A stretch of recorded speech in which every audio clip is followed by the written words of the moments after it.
Ethan paced in his small apartment in Seattle, staring at his phone. His heart raced.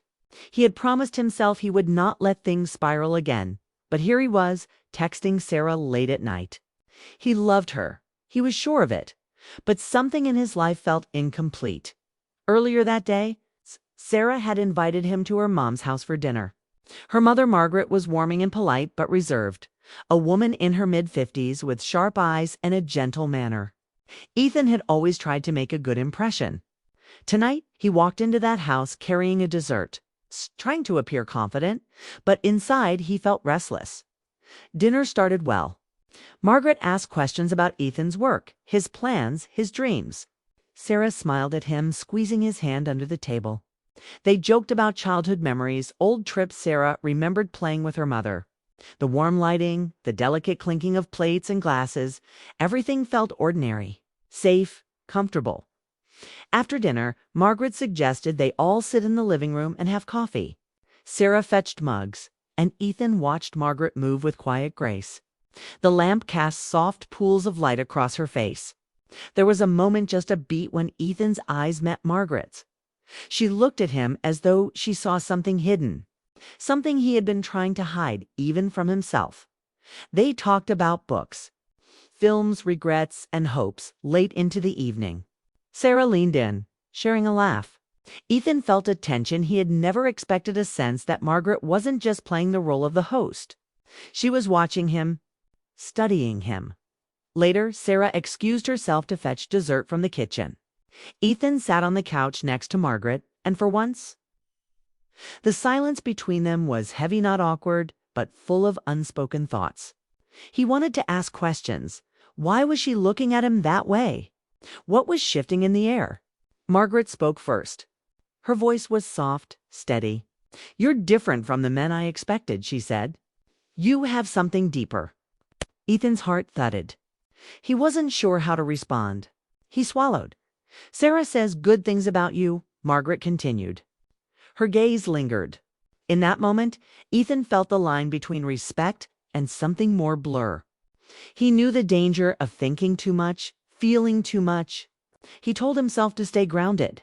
He would not betray Sarah. He would not cross a boundary. But as the night drew on, the lights dimmed.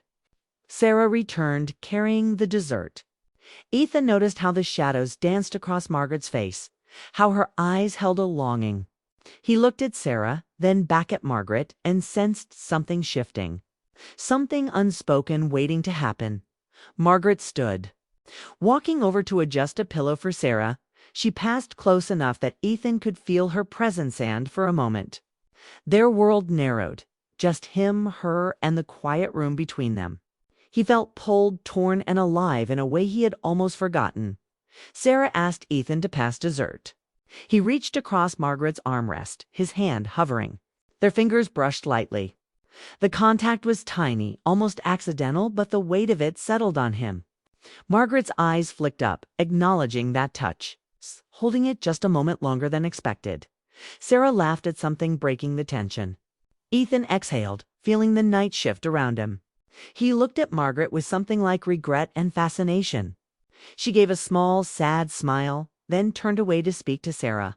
Ethan sat back, heart pounding. He looked into the corners of the room, saw familiar things, photos of Sarah and her mother, books on shelves, a quiet lamp. But nothing felt safe anymore. Secrets, desires, lines unspoken, they had stepped into the room with dessert and soft light. And now nothing would be the same as Sarah pushed her plate forward. Ethan forced a light laugh and joined her. But his mind raced ahead, wondering, what does one moment mean? And could it ever be undone? The days after that evening were filled with an uneasy, quiet. Ethan couldn't stop thinking about Margaret, the way she looked at him, the brief touch of her hand, the tension that had passed like a spark in the dark. He tried to focus on Sarah, who was busy with work and planning their upcoming weekend trip. But the memory of that night shadowed his thoughts. He told himself it was nothing, that Margaret was just lonely. Or maybe misunderstood, and that he had to stay true to Sarah. But emotions are never simple. Sometimes they sneak in quietly, like a slow tide pulling you further than you realize. A few days later, Ethan received a message from Margaret, unexpected and brief. "Can we talk? There's something I need to say." His heart skipped. He debated ignoring it, but curiosity won. He agreed. They met at a small cafe, one known for quiet corners and strong coffee. Margaret arrived first, looking different outside the comfort of her home, more vulnerable, yet still composed. Ethan sat down, nervous but willing to listen. Margaret started carefully, sharing pieces of her life, the loneliness after her husband passed years ago, the fear that Sarah might never fully understand her, the weight of watching her daughter grow up and change. Her voice softened when she talked about Sarah, how proud she was, how much she wanted her to be happy. But then she looked directly at Ethan and said, "I see you, Ethan. I see the man Sarah loves. But I also see the man who carries things hidden beneath the surface. You're tired. You want more than what you have." Ethan felt a mix of surprise and confusion. Did she know? Or was she just guessing? He swallowed, trying to find words. "I don't want to hurt Sarah," he said honestly. "I love her. But sometimes I wonder if love is enough." Margaret reached across the table, her hand briefly covering his. The touch was warm, human, but it sent a jolt through Ethan that he couldn't ignore. "Sometimes," she said, "love is complicated. Sometimes the heart doesn't follow the rules we set." They talked for hours about dreams they kept quiet, about what they wanted but felt afraid to ask for. Ethan felt strangely understood in her presence, feeling he hadn't expected from someone so close to Sarah. As the evening grew dark, the cafe emptied. They moved to a quieter table, the light low and soft. Margaret leaned in, lowering her voice. "You don't have to decide everything tonight," she whispered. "But don't deny yourself the truth of what you feel." Ethan nodded, caught between loyalty and desire. The room seemed to close in around them, and the world outside melted away. He wanted to reach out, take her hand and say, "Yes, but." He stopped himself. They parted that night with a fragile promise to keep talking. To be honest, even if the truth was difficult. Back at Sarah's apartment, Ethan felt the weight of what had begun to change inside him. He loved Sarah, but something in him stirred for Margaret, a feeling that was confusing and frightening. He tried to push it down, to bury it beneath the daily routines and Sarah's smiles. But fate has a way of forcing choices. One weekend, Sarah invited Ethan to join her and her mother for a small family gathering. He hesitated but agreed, wanting to be part of their world. The house was filled with laughter, familiar faces, and the aroma of home-cooked food. Margaret greeted him warmly, a look passing between them that held secrets. Later, when the others moved outside to enjoy the cool night air, Ethan found himself alone with Margaret in the dim living room. The soft music, the flicker of candlelight, and the quiet between them built a fragile tension. Margaret sat close enough that Ethan could feel her presence, her warmth.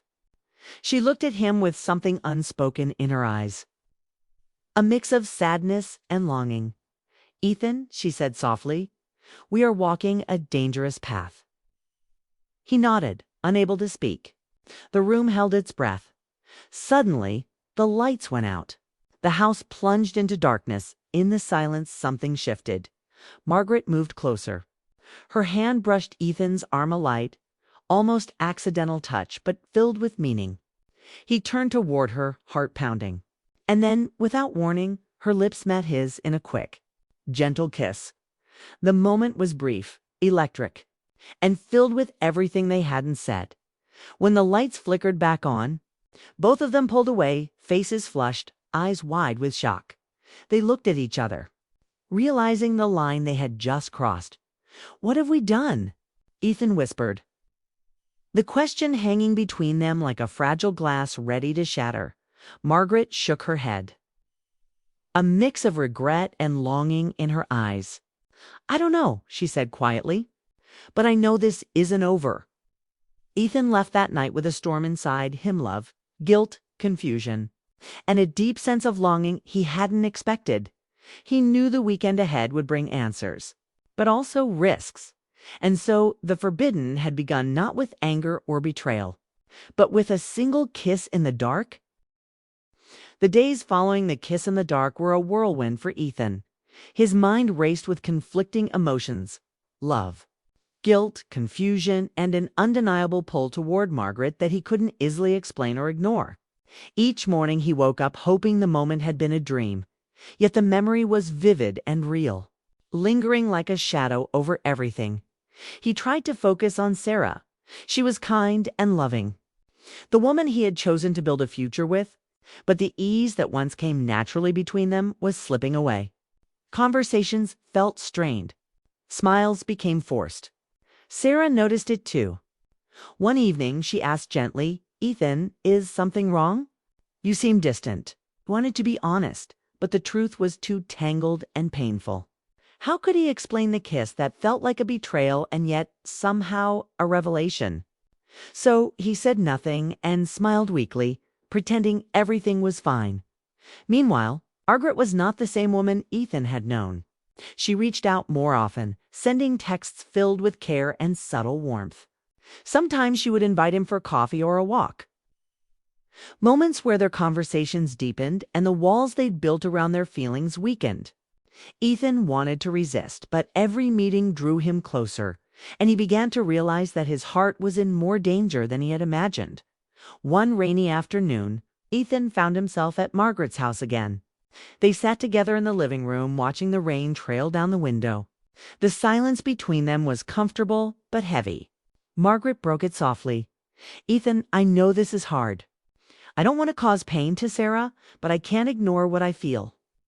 He looked into her eyes, full of honesty and a quiet desperation. "I don't want to hurt her," he replied, "but I don't know how to stop these feelings. It's like everything I thought I understood about love is changing." Margaret nodded, her hand reaching out to cover his. "Sometimes life surprises us," she said. "Sometimes the people we connect with aren't who we expect." Ethan's heart ached with the weight of that truth.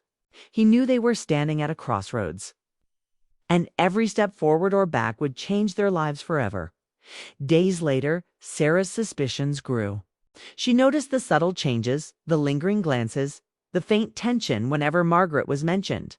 One evening, unable to hold it in, she confronted Ethan gently. "Is there something between you and my mom?" Ethan felt the ground shift beneath him. The truth was heavy, but Sarah deserved honesty. He took a deep breath and said, "There's been a moment. Something happened. But I love you, Sarah. I'm trying to figure this out." Tears welled in Sarah's eyes. "I don't know what to say," she whispered. "It hurts, Ethan, but I want to believe you." The weeks that followed were some of the hardest of Ethan's life. He spent hours reflecting on his feelings, trying to understand what love truly meant to him. He talked to Sarah with more openness, sharing his fears and doubts. Slowly, they began to rebuild trust, brick by fragile brick. As for Margaret, she stepped back, respecting Ethan's commitment, but never fully letting go of the connection they shared. Their bond became quieter, filled with unspoken understanding rather than action. In the end, Ethan realized that love is not always simple or neat. It can be messy and confusing, full of unexpected turns. But love also requires honesty, respect, and courage to face the truth even when it hurts. One evening, as the sun set over Seattle's skyline, Ethan stood beside Sarah, holding her hand. He felt the weight of what they had been through, but also hope. The past was a complicated story, but the future was theirs too, right? And in his heart, he carried a lesson that sometimes the hardest battles are fought within, and the bravest choice is to be true to yourself and the people you love.